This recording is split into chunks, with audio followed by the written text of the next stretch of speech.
Assalamualaikum warahmatullahi wabarakatuh. Perkenalkan, nama saya Nur Hidayat.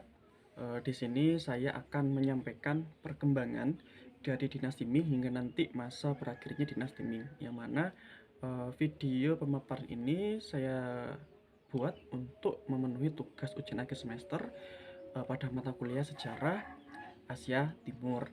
Nah, dinasti Ming merupakan dinasti terakhir Cina yang dipimpin oleh bangsa Han.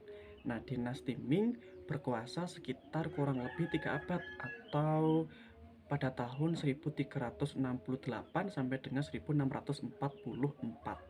Nah, dinasti Ming ini dipimpin oleh Kaisar Hongwu atau yang lebih kita kenal adalah Zhang Yuanzheng ya. Jadi Kaisar Hongwu atau Zhang Yuanzheng ini merupakan salah satu pemimpin pemberontakan petani yang pada saat itu bertujuan untuk menggulingkan atau melengsarkan kaisar atau dinasti Yuan.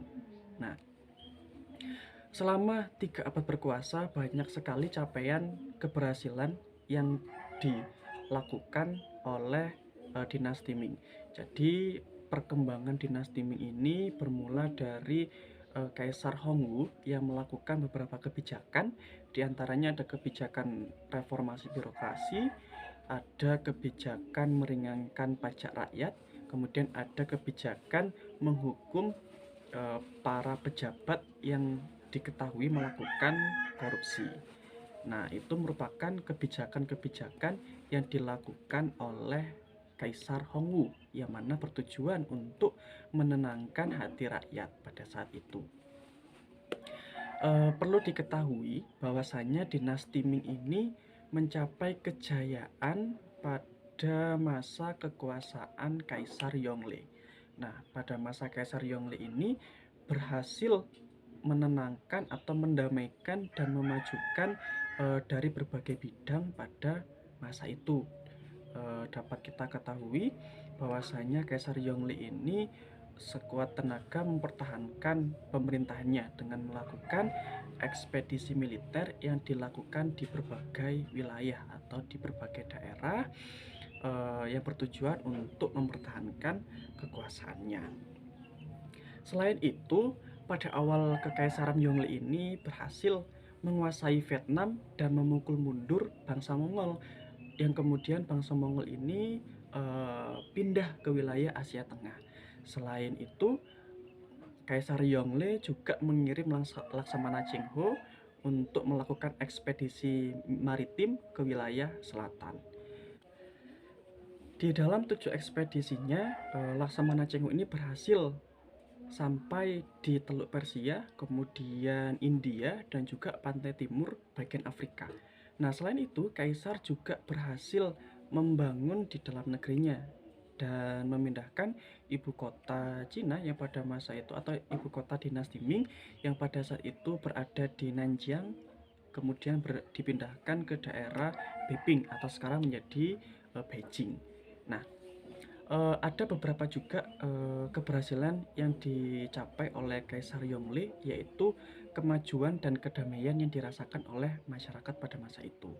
Nah, di sisi lain, di bawah kekuasaan Kaisar Yongle yang berhasil menciptakan kedamaian dan kemajuan di berbagai bidang untuk rakyatnya, Kaisar Yongle juga membangun pabrik porselen yang mana pada saat itu memang merupakan komoditas ekspor utama dari dinasti Ming dan sangat populer di wilayah Eropa.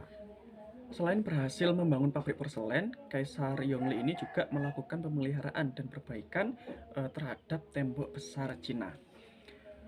Perlu kita ketahui bahwasanya penduduk Cina pada masa itu, pada dinasti Ming, pada awal periode berkuasa sekitar 65 juta jiwa. Kemudian di akhir periode kekuasaan dinasti Ming ini bertambah menjadi sekitar 150 juta jiwa. Nah, dinasti Ming ini mengalami kemunduran akibat adanya krisis keuangan, yang mana krisis keuangan ini diakibatkan karena adanya pemborosan dari anggota kekaisaran itu sendiri, sehingga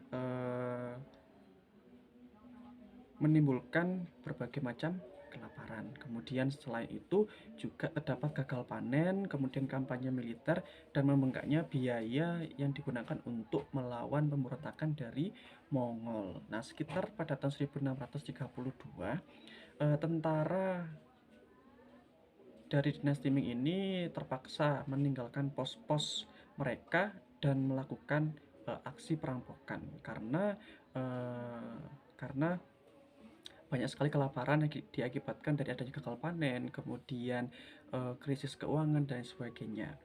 Nah, sehingga kekaisaran ini mulai mengalami kewalahan dalam mengatasi para pemberontak dan negara semakin hancur akibat wabah dan bencana alam yang terjadi pada masa itu. Kemudian puncak kekacauan terjadi pada tahun 1642 saat sekelompok pemberontak ini menghancurkan tanggul Sungai Kuning dan menimbulkan banjir yang menewaskan ratusan ribu orang. Di tengah kehancuran dinasti Ming ini ada dua pemimpin, yaitu yang bernama Li Zicheng dan Zhang, yang mana berdua ini mengambil alih bagian negara yang terpisah dan mendirikan dinasti baru. Nah, peristiwa ini menandai berakhirnya dari kekuasaan dinasti Ming, yaitu Kaisar Yongle yang merupakan bangsa Han atau dinasti yang dipimpin oleh bangsa Han terakhir. Dapat kita lihat peninggalan dari dinasti Ming, diantaranya ada patung periok dewa Taois, kemudian kotak berukir barnis merah, koin dinasti Ming, kemudian kompleks pemakaman dinasti Ming, dan alat musik tradisional pipa. Mungkin itu saja yang dapat saya sampaikan. Terima kasih. Saya akhiri. Wassalamualaikum warahmatullahi wabarakatuh.